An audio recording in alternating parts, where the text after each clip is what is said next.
السلام عليكم ومرحبا بكم من جديد في قناتكم كنزي كويزين. اش اخباركم؟ لاباس عليكم؟ في امان الله. رمضان كريم باش ما تمنيتو بالصحه والسلامه وكل ما كتمناو ان شاء الله. ونزولا على طلب العديد من المتتبعين ديالي، اليوم غادي نقدم واحد الاكله مالحه، هي كيش بالطون ودانت فومي. نخليكم اذا مع المقادير ونشوفوا طريقه التحضير. غنحتاجو اذا بالنسبه العجين ديال الكيش بات بغيزي، غنحتاجو 250 غرام من الدقيق اللي هي 2 كيسان عامرين ديال العنبه، 125 غرام من الزبده بحراره المطبخ، صفر بيضه، 5 المعالق كبار ديال الماء، شويه الملحه. هذا فيما يخص العجين. بالنسبه للحشوه غادي نحتاجو فلفله وحده خضراء مقطعه مربعات، جوج دو بوارو مقطعين، شويه معدنوس، 120 غرام من الطون، 70 غرام دانت فومي ديال الابزار. انا درت هذه طرونش، هي 4 ديال لي طرونش. وبالنسبه لاباغي ديال الكيش غنحتاجو 3 البيضات، 200 مليلتر من كريم فريش ديال الطبخ، كاس الحليب، جوج فاش كيري، شويه الملحه، شويه الابزار حسب الذوق، والكوزه. ندوزو اذا لطريقه التحضير. غنبداو بتحضير العجين. اذا غادي ندير الدقيق، غادي ندير هنايا حفره صغيره، غادي نزيد الزبده اللي تكون حراره المطبخ هكا دغيا دغيا كتذوب، دغيا كتنسجم مع الدقيق.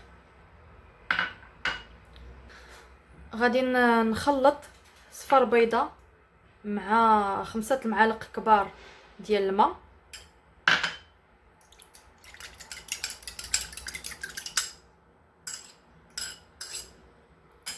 وغادي نضيفها حتى هي.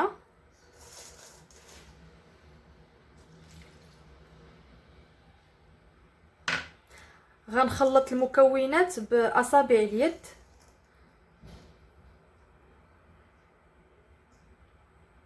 حتى نحصلوا على عجين متجانس. غادي نضيف الملحه،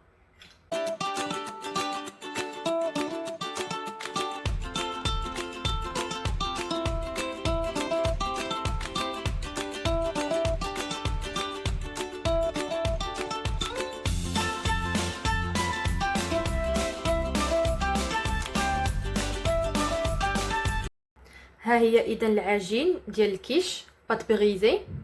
هذه هي لا فغي بات بغيزي. غادي نخليوها في الثلاجه على الاقل لمده ساعتين حتى تبرد مزيان باش نقدروا ندلكوها ونشوفوا. اذا دابا طريقه التحضير ديال الحشوه. اذا في مقلاة غادي نشحر دو بوارو، جوج بوارويات مع فلفله خضراء، شويه زيت العود، نسيت ما قدمتهاش لكم في الاول، زيت العود.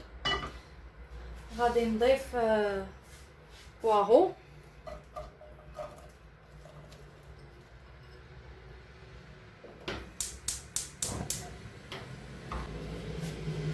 غادي نضيف الفلفله كذلك.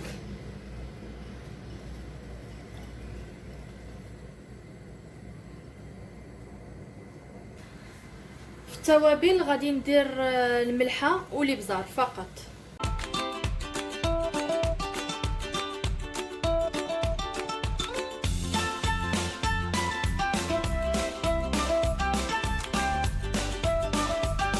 نخليو المكونات تشحر ونشوفوا لاباغي ديال الكيش.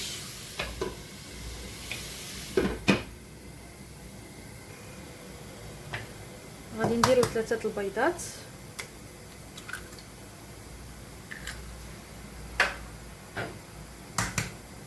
مع 200 مليلتر ديال لا كريم فريش. غادي نطربوهم مزيان.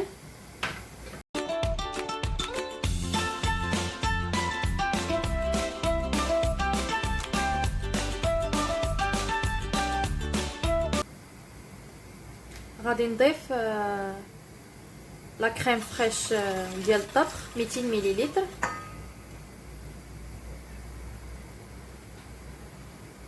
لا كريم فريش الا ما كانتش متوفره في الدار يمكن لكم تعوضوها بدانون مسوس ناتور جوج.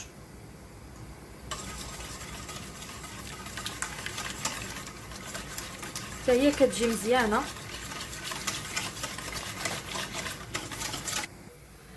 في زلافه غادي ندير كاس الحليب وغادي نمعس هاد لي دو فاش كيري فيه باش في الاخير نضيفو على الخليط ديال لا كريم فريش والبيض.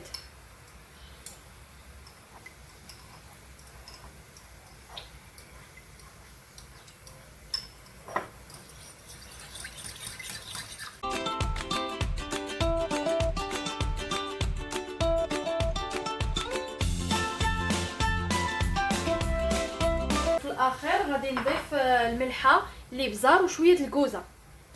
ما نكثروش من الملحه بزاف حيت ديجا درناها هنايا في الحشوه. دانت فومي ديجا مالحه وفرماج حمر اللي غادي نديرو من الفوق من التزيين حتى هو مالح. دونك نديرو شويه الملحه باش ما تجيناش الكيش مالحه.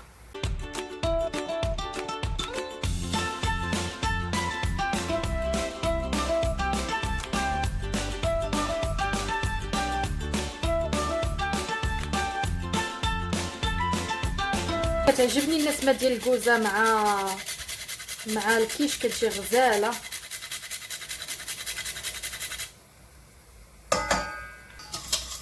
ها هو لاباري ديال الكيش وجد.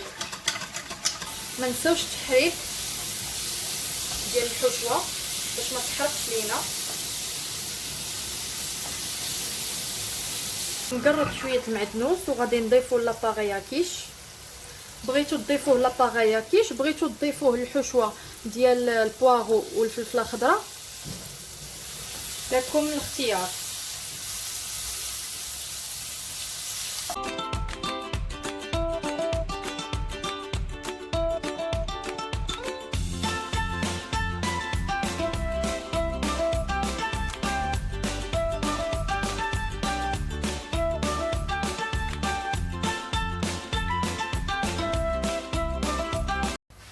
غادي ندلك لاباط ديالي بعد ما خليتها ترتاح تقريبا ساعتين في الثلاجه.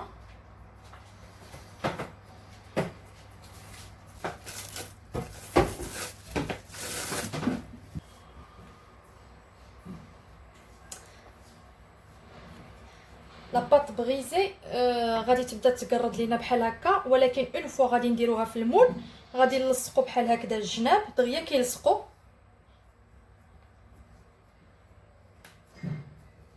وما كيبقاش مشكل.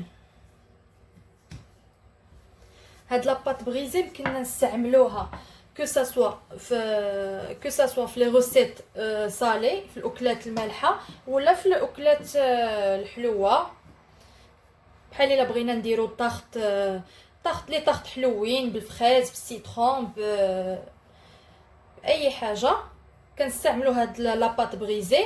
وكيف دابا حنايا بغينا نستعملوها في الكيش حنا كنستعملوها، كتجي غزاله كو ساسوا في لي روسيت سكري ولا سالي.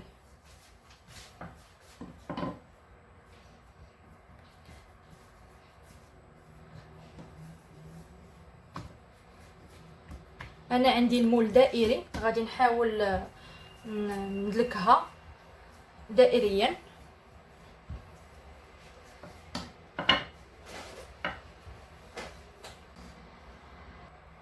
لو مول ديالي اللي غادي نقدم فيه الكيش هو هذا ديال لي طاخت. غادي ندهنو بالزبده وشويه الدقيق باش عاد ندير لاباط.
غادي نضيف الحشوه ديالي اللي صوبت ديال البواغو والفلفله الخضراء.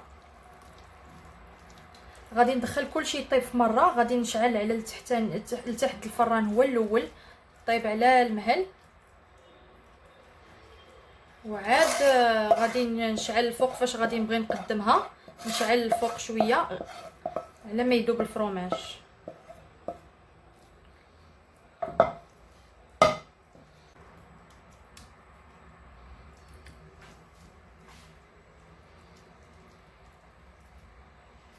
غادي نضيف دابا الطون.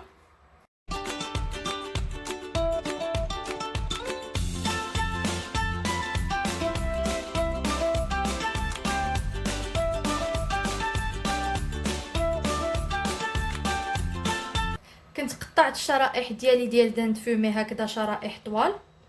غادي نضيفهم هكذا على الحشوه.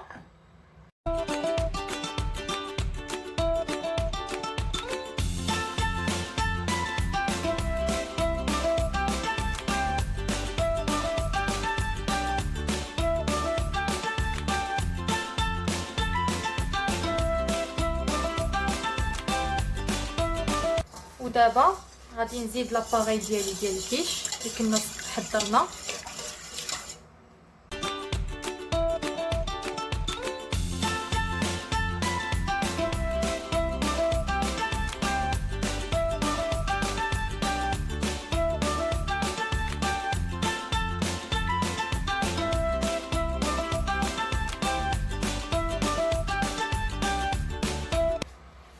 غادي ندخلها الفران.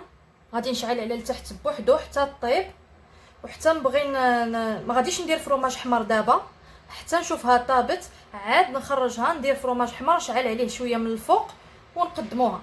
نتلاقاو ونشوفوا الشكل النهائي ديال الكيش بالطون وداند فومي. اذا هذا هو الشكل النهائي ديال لاكيش بداند فومي والطون. دخلتها للفران على درجه حراره 180 تقريبا ساعه الا ربع. شعلت التحتاني هو الاول حتى بان ليا طاب تقريبا. عاد درت فرomاج حمر من الفوق وشعلت الفوق. كتجي على هذا الشكل. كنتمنى تعجبكم.